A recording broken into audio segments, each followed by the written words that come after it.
At the moment, the NDP headquarters is impossible to make out the shape of even the building. There is so much black smoke pouring out from it.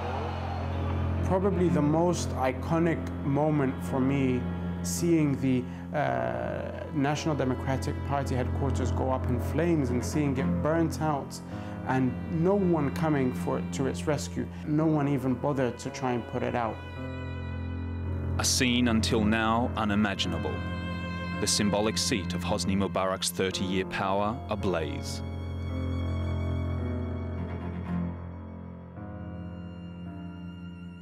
The headquarters of President Hosni Mubarak's ruling NDP party are still ablaze on Saturday morning. You can see the smoke and still some flames coming from the higher windows.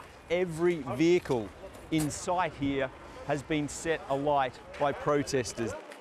We saw the scope of the damage and we saw that, the city skyline of Cairo had changed. By Saturday, tensions at the protests themselves had actually eased. Around 50,000 people, surprisingly undeterred by what had so far taken place, filled Tahrir Square, still hoping for their calls to be met, for Mubarak to resign from office.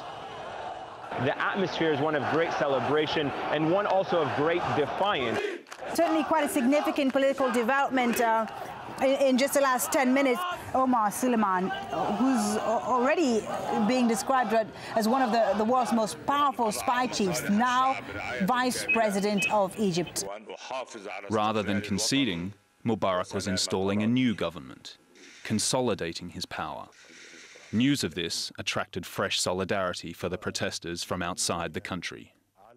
Well, I'm standing in front of the Egyptian embassy in Washington, where people are chanting, "Down with Mubarak and down with Suleiman." The people are crying out with demands. Hear them, hear them. Yet official reaction from Egypt's biggest ally, the United States, was muted. These are images President Hosni Mubarak will not want Egyptians to see.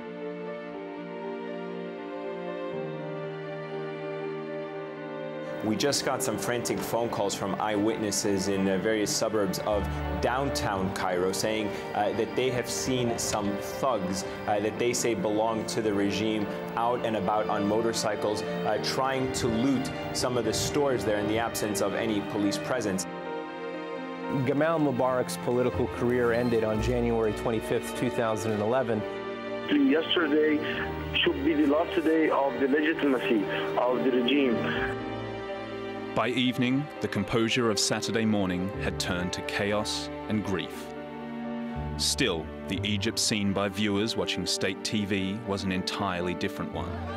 A sanitized view, not one of a country immersed in revolution.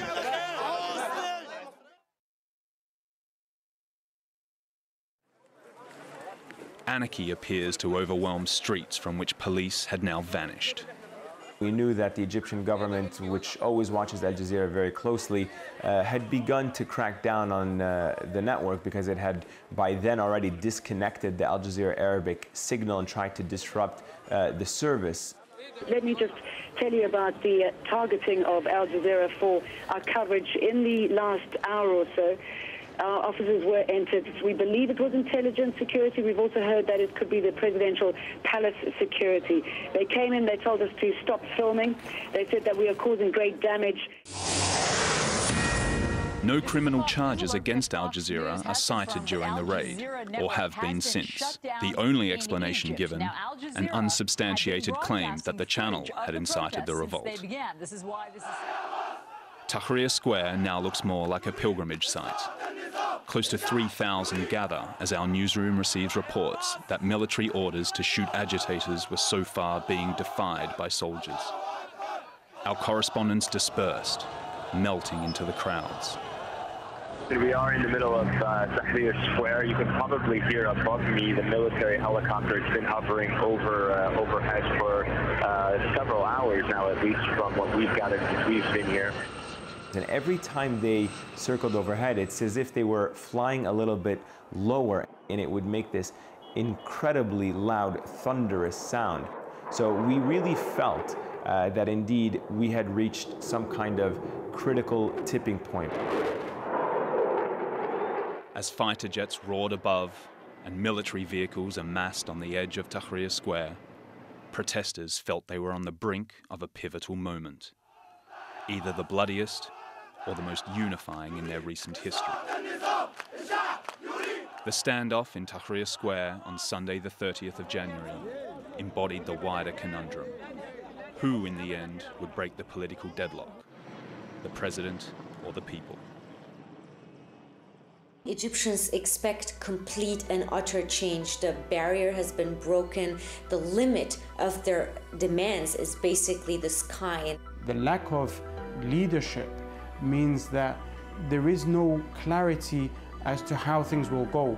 We all felt that, Egypt had definitely changed. The images that were being beamed around the world had definitely changed the dynamic of the interaction. And we knew that by then, Egyptians had begun to break through the fear factor that had essentially paralyzed and crippled them for 30 years. The images that you are seeing not only important for the people of Egypt, but are undoubtedly going to have wide reverberations all across the Arab and the Islamic world.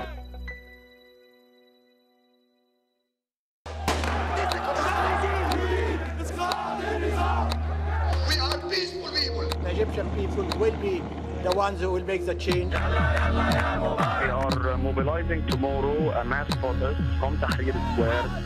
If we decided to give in now, they will hunt us one by one. He's taken stolen goods and he's now dumping them onto the world without any sort of consideration for consequences. From people making the news. If the North will be saved a lot of trouble, I think it is important that they should come together. To those it affects. We do accept that there was very bad mistakes made in our banking area. Behind the headlines. Most South Koreans are not interested in reunification. Is the inside story. At this time on Al Jazeera. Decoding the stories that shape our views. Those images catapulted the story back into the headlines. Everything that I thought would be easy was hard, and everything that I thought would be hard was easy. From mainstream media to consumer-led advertising. There are other options. What's at the front line of global media? This has been reported worldwide. With a major media angle to it. Comparing news and challenging views. The Listening Post. At this time on Al Jazeera. Fearless journalism. But still, they're not finished yet. In-depth documentaries. The war is over, but the suffering continues for the Tamil civilians displaced by the conflict. Informed analysis. What exactly are you protecting them from? They are not ready to go to their areas. Exclusive access. I'm talking to the Sri Lankan president. When somebody attacks you, you have to defend yourself. Al Jazeera goes behind the headlines to cover the story from every angle and every side. As China's economic juggernaut thunders ahead, critics claim this growth exacts a heavy toll. 101 East examines the environmental and human costs of this economic powerhouse. 101 East at this time on Al Jazeera.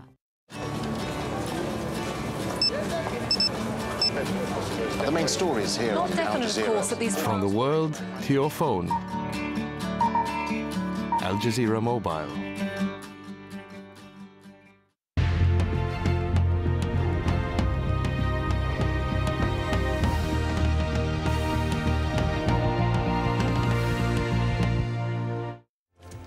First they were out, now they're in. Egypt's banned Muslim Brotherhood is about to sit down with the government.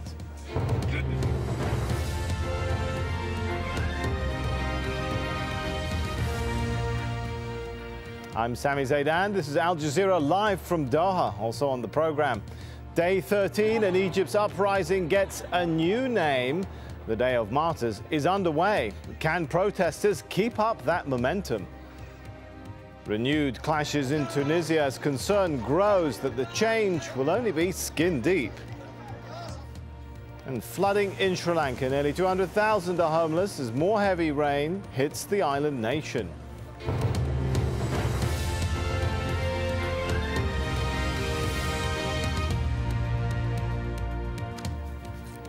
Well, the group has been banned for decades, but now the Muslim Brotherhood is getting ready to do something that would have been unthinkable just 2 weeks ago. Egypt's biggest opposition group is going to meet with the country's vice president and former spy chief, Omar Suleiman. We'll have more on that in a moment, but first, Alan Fisher tells us how this day, the Day of Martyrs, is shaping up. Tighter security around Liberation Square. The Egyptian government is trying to get the country back to work. Banks and businesses are planning to reopen, but the protesters are still there. It's been announced the